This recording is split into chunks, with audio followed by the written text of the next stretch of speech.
आमचा पक्ष सावरकरांच्या विचारांवर चालतो आणि अजित पवारांच्या पक्षाला सुद्धा सावरकरांचे विचार मान्य करावे लागतील असं वक्तव्य मंत्री आशिष शेलार यांनी केलं होतं। शेलारांच्या या वक्तव्यावर राष्ट्रवादी काँग्रेसकडून सुद्धा प्रतिक्रिया आलेल्या आहेत।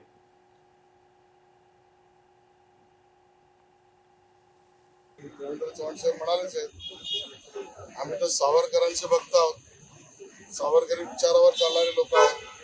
त्यामुळे त्या ठिकाणी अजित पवारांच्या पक्षाला सुद्धा सावरकरांचे विचार मान्य करावेच लागतील आणि ते विचार आमचे असे आहेत, याल तर तुमच्या बरोबर, न याल तर तुमच्या विना आणि विरोधात शिरलात तर तुमच्या विरोधात आम्ही आमचं काम। आशिष शेलार साहेब हे एक सांस्कृतिक मंत्री आहेत, राज्याचे जबाबदार मंत्री आहेत। त्यांना माहित आहे की अशी धमकी दिली तरी राष्ट्रवादी काँग्रेस पक्ष अशा धमकीला भीक घालत नाही। शेवटी त्यांची विचारधारा त्यांनी सांगितली ती त्यांना लखलाबच आहे, त्यांनी ती पुजावी, त्यांनी ती आत्मसात करावी। राष्ट्रवादी काँग्रेस पक्षाचा पिंड हा शिवशाहू फुले बाबासाहेब आंबेडकरांच्या विचाराचा आहे। आदरणीय अजितदादा त्या विचारावर काम करत असतात, सर्व समाजाला न्याय देण्याचा प्रयत्न करत असतात।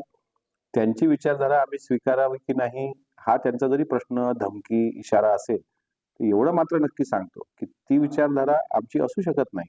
मात्र आमची जी विचारधारा आहे शिवशाहू फुले आंबेडकरवादी विचारधारा, ही विचारधारा त्यांना स्वीकारल्याशिवाय पर्याय नाही। आशिष शेलारजी असं कुणावर विचार थोपू शकत नाही। राष्ट्रवादी काँग्रेस पक्ष, भारतीय जनता पार्टी आणि शिवसेना ज्यावेळेस महायुती झाली त्यावेळेस कॉमन मिनिमम प्रोग्रामच्या आधारावरती महायुती झालेली आणि तिन्ही पक्ष ज्यावेळेस एकत्र येत होते त्यावेळेस ज्येष्ठ नेत्यामध्ये चर्चा होऊन की प्रत्येक पक्ष आपापल्या विचारधारेवर त्या ठिकाणी काम करेल। मला वाटतं कुठंतरी त्यांना संविधान मान्य आहे का नाही हा प्रश्न मला पडलेला आहे, कारण जबरदस्ती कुठल्याही महापुरुषाचे विचार आपण एकमेकावरती थोपू शकत नाही, ते आत्मसात करावे लागतात। चांगले विचार असतील तर त्या चांगल्या गोष्टी आम्ही ॲक्सेप्ट करू, परंतु जबरदस्ती जर कोण आमच्यावर करत असेल तर ते कदापि सहन करणार नाही।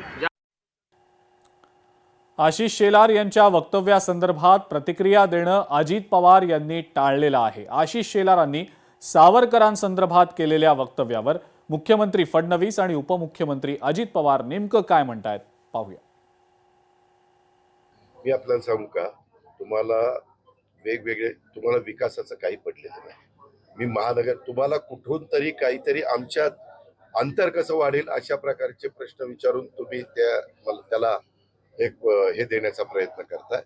मला आता फक्त महानगरपालिका, मी ज्या महानगरपालिकेमध्ये जाईल त्याचबद्दल मी प्रश्नाचं उत्तर देईन। इतर तुम्ही प्रश्न विचारले तर त्याला नो कॉमेंट्स। मी निवडणुका संपल्यानंतर प्रत्येक प्रश्नाला उत्तर द्यायला मागतो।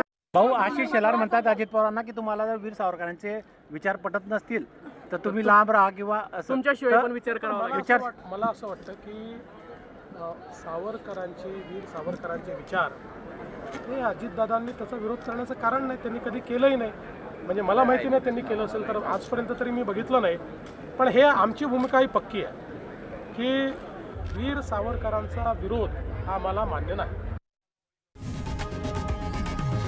लोकशाही मराठी ऐका, पहा, जागरूक रहा।